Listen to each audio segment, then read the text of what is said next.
तो स्टूडेंट्स अब हमें क्या पढ़ना है, अब हमें पढ़ना है गाइस कि विलयन कितने प्रकार के होते हैं। ठीक है, जो परासरण दाब विलयन पे वर्क करता है उसके हिसाब से विलयन कितने प्रकार के हो सकते हैं गाइस। तो विलयन मुख्यतः 3 प्रकार के होते हैं। कौन कौन से गाइस?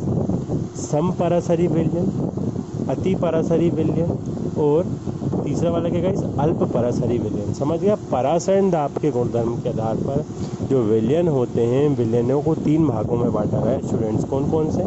समपरासरी विलयन, अति परासरी विलयन एवं अल्प परासरी विलयन। समझिए गाइस?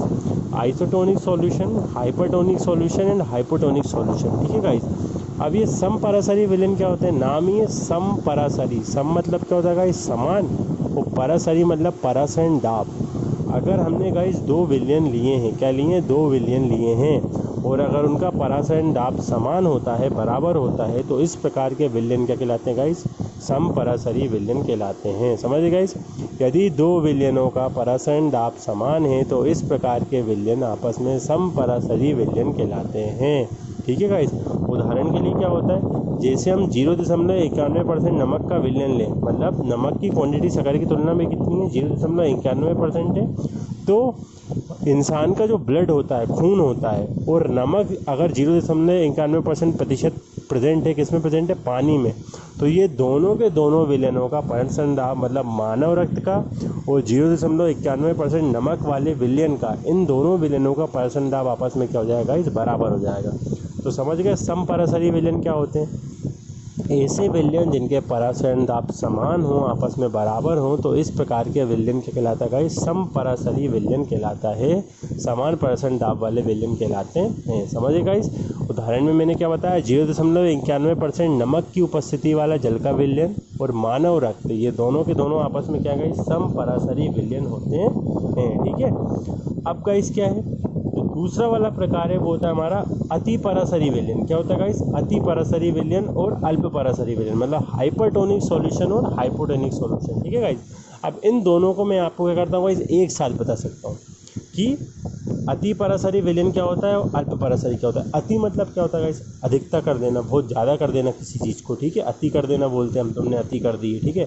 और अल्प मतलब गाइस क्या होता है? बहुत कम। अपन बोलते हैं अल्पाहारी हो तुम, अल्पभोजी हो। ठीक है? तुम अल्पभाषी हो, तुम कम बोलने वाले हो। हिंदी में पढ़े होंगे ना आपने भाई।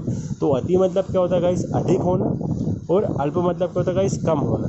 अब उनमें एक वर्ड और जुड़ गया गाइस, कौन सा? परासर।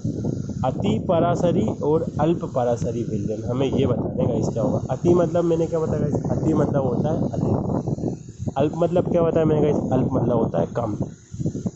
अब कभी भी हम 2 चीज़ों की तुलना करते हैं गाइस, तो उसमें एक चीज़ वो होती है जिसकी तुलना कर रहे हैं, और एक चीज़ होती है वो जिससे तुलना कर रहे हैं। समझिए गाइस?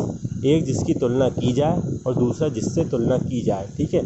तो अगर हम 2 विलयनों की तुलना कर रहे हैं तो उसमें जिस विलयन का परासरण दाब गाइस ज़्यादा है, क्या है? ज़्यादा। और ज़्यादा मतलब मैंने क्या बताया? अधिक। और अधिक मतलब मैंने क्या बताया? अति। तो उसे अति परासरी विलयन कहते हैं। समझिए गाइस? अगर हम 2 विलयनों की तुलना कर रहे हैं आपस में, तो जिस विलयन का परासरण दाब अधिक होगा, ज़्यादा होगा, उसे अति परासरी विलयन कहते हैं। और जिनसे तुलना कर रहे हैं गाइस, अब एक का ज़्यादा है तो एक का क्या होगा गाइस? कम होगा। तो अति परासरी विलयन कौन सा होगा यार? जिन 2 विलयनों की तुलना कर रहे हैं इसमें जिसका परासरण दाब अधिक है, ज़्यादा है, उस प्रकार के विलयन को अति परासरी विलयन कहते हैं, क्योंकि उसका परासरण दाब क्या है गाइस? अधिक है। अब एक का ज़्यादा है, दूसरे का क्या होगा गाइस? कम होगा। तो वह विलयन जिसका परासरण दाब दूसरे विलयन की तुलना में क्या है? कम है। जिससे हम तुलना कर रहे थे उसका तो ज़्यादा होगा, तो वो अति परासरी विलयन होगा।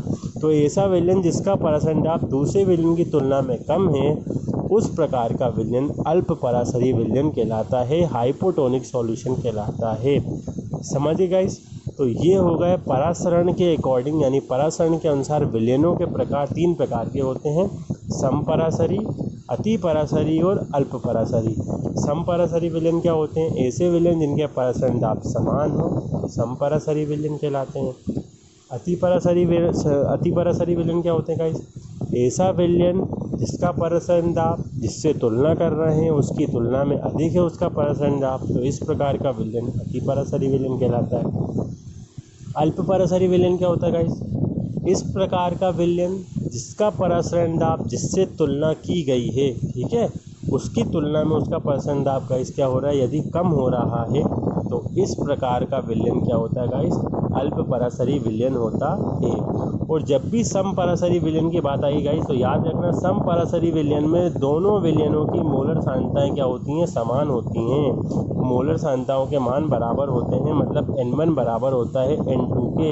मतलब विलयन 1 की मोलरता और विलयन 2 की मोलरता, दोनों विलयन जिनके परसेंट दाब बराबर हैं उनकी मोलरताएं आपस में बराबर होती हैं।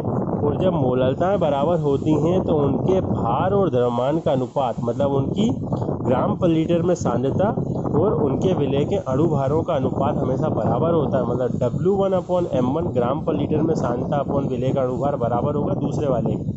W1/m1 बराबर होता है W2/m2 के। तो W1 क्या होता है, विलय का ग्राम पर लीटर में सांद्रता अपॉन में अणुभार, W2 दूसरे वाले का भार अपॉन में उसकी सांद्रता। W1/m1 = W2/m2। Thank you student.